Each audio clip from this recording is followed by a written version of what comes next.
हाँ बच्चों, हम लोग भारतेंद्र हरिश्चंद्र जी द्वारा रचित पद्य में अध्ययन करेंगे। इन्होंने अपने प्रस्तुत काव्यांश में प्रकृति के रम्य रूपों को अवलंबन रूप में चित्रित किया है। कवि को यमुना तट के संपूर्ण प्रकृति श्याममय दिखाई देती है और यमुना के जल में पड़ने वाले जो चंद्रमा का प्रतिबिंब है वह अलंकारपूर्ण वर्णन यहाँ किया गया है। अब हम देखेंगे इनका पद क्या क्या है, इसके संबंध में हम लोग अब व्याख्या करेंगे और समझने का प्रयास करें। तारानी तनुजा तट तमाल तरुवर बहुत छाए। भारतेंद्र हरिश्चंद्र जी कहते हैं कि यमुना के तट पर किनारे पर जो तमाल के वृक्ष हैं वह छाए हुए हैं, बहुत सुशोभित लग रहे हैं, सुंदर लग रहे हैं। और कुछ कुल सो जल परसन हित मनः सुहाय। क्यों वह छाए हुए हैं? उनका एक सिद्धांत है, क्या सभी उसके गंगा और यमुना के जल को स्पर्श करने के लिए छाए हुए हैं। हित मनः सुहाय, जो उनको बहुत अच्छा लगता है। इसके उद्देश्य में वह यमुना के जल में छाए हुए हैं, सुशोभित हो रहे हैं। इसके पश्चात इनका एक उद्देश्य है छाने का, क्योंकि यमुना का जल श्याम वर्ण है और उसी श्याम वर्ण में कृष्ण का आगमन होगा। तो उद्देश्य तो ये है, लेकिन कीन्हो मुकुर में लखत उझक सब निज निज शोभा। वह यमुना रूपी जल के दर्पण में अपने झुक करके वह अपनी अपनी शोभा को, सुंदरता को झांक रहे हैं, देख रहे हैं।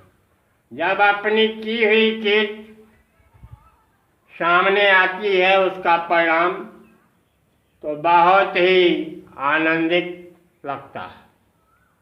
वह भी देखिए प्रकृति का कितना सटीक और विशद और मनोरम वर्णन भारतेंद्र जी ने किया है।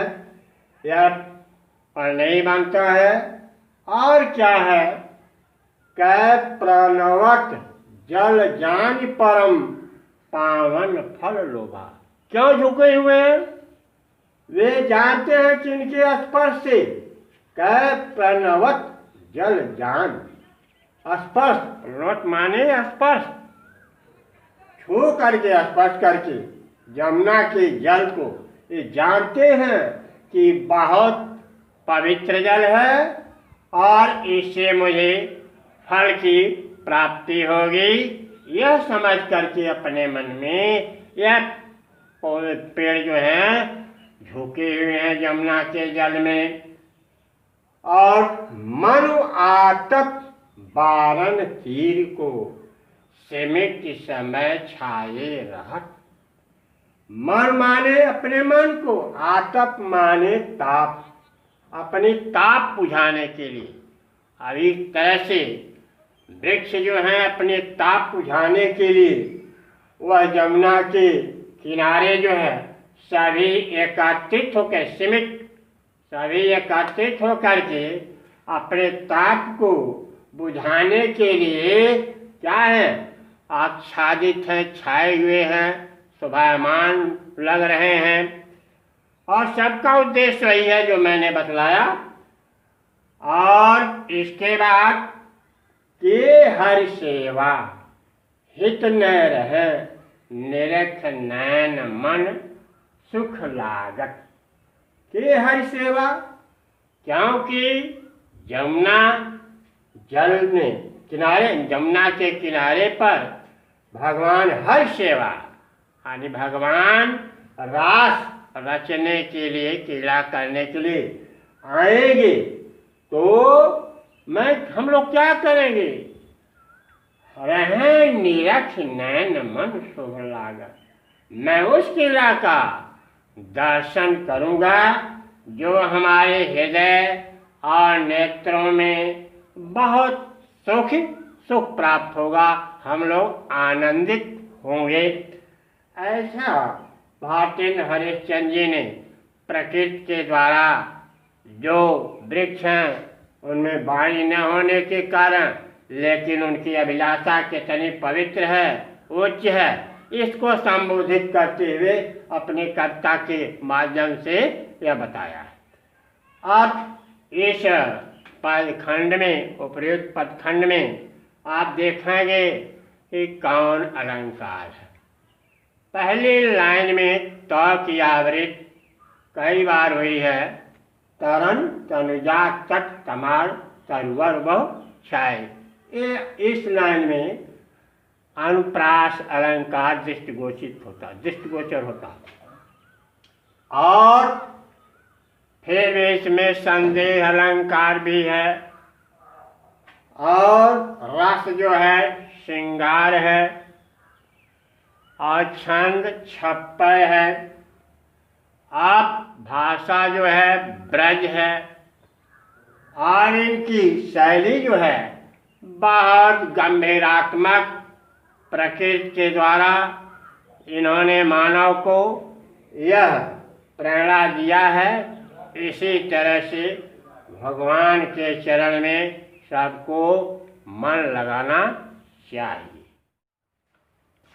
जैसा कि पूर्ववत हमने बताया, भारतेंद्र हरिश्चंद्र द्वारा रचित कविता के बारे में पढ़ा, उसी संदर्भ में उसके नीचे वाला कविता जो है हम लोग पढ़ेंगे।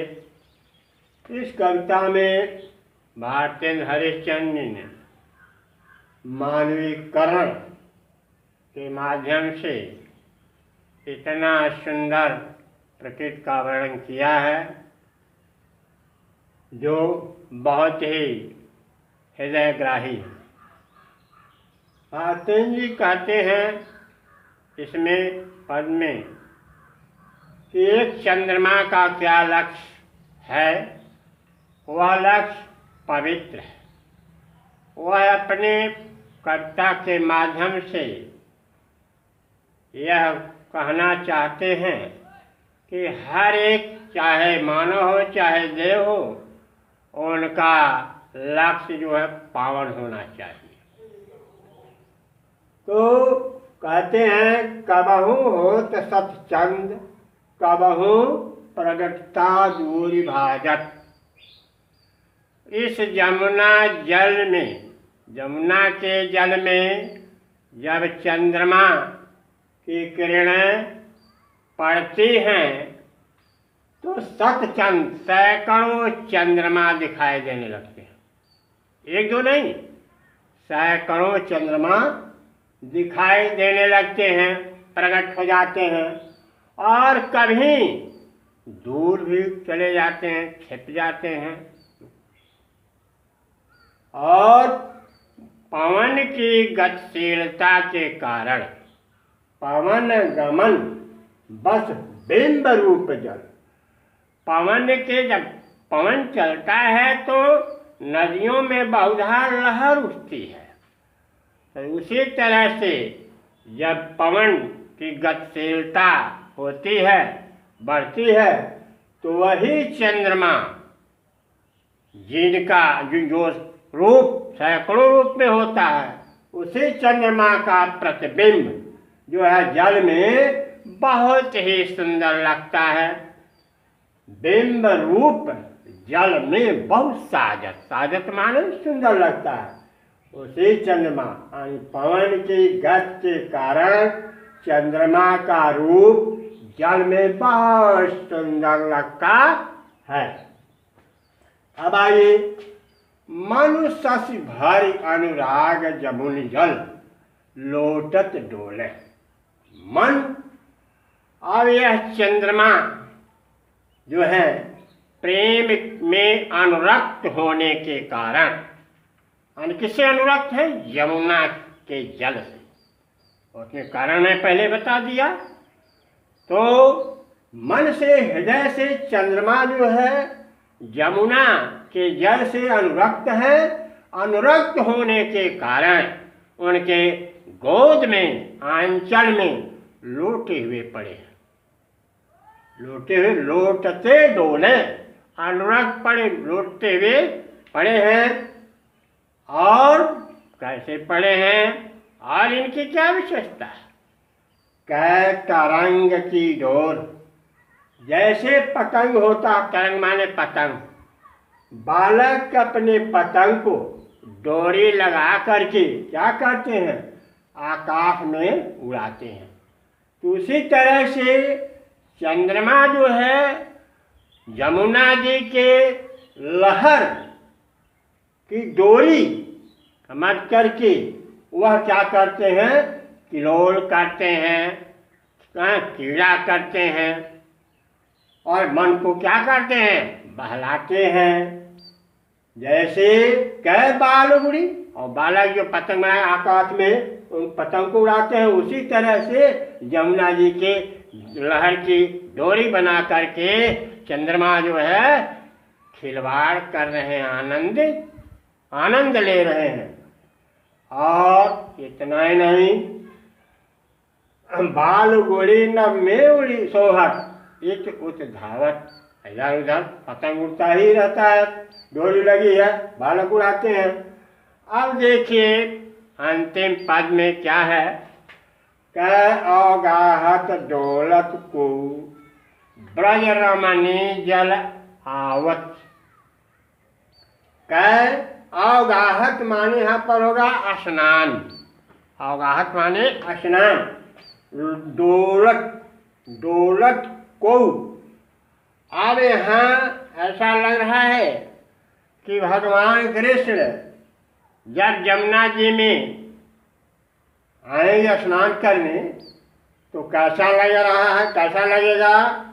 जैसे ब्रजमणि, ब्रज की स्त्री नायिका स्नान करने के लिए आ रही है और उसका रूप ऐसा लगता है कि मानो यमुना जी में चंद्रमा के समान लगता है। वह चंद्रमा के समान लगता है। किसका? नायिका का। जल आवत, स्नान करने के लिए आ रही है और उस स्नान करने के माध्यम से उस श्री कृष्ण का दर्शन करना चाहती है। अब आप आइए, इसमें है उत्प्रेक्षा अलंकार है, कोई संदेह नहीं है। और रस जो है श्रृंगार रस है, और छंद है, छप्पय है, भाषा है, ब्रज भाषा में लिखा गया है। और इसमें मानवीकरण का सुंदर चित्रण है, प्रकृति का पावनमय चित्रण भारतेंद्र जी ने इस कविता में किया है।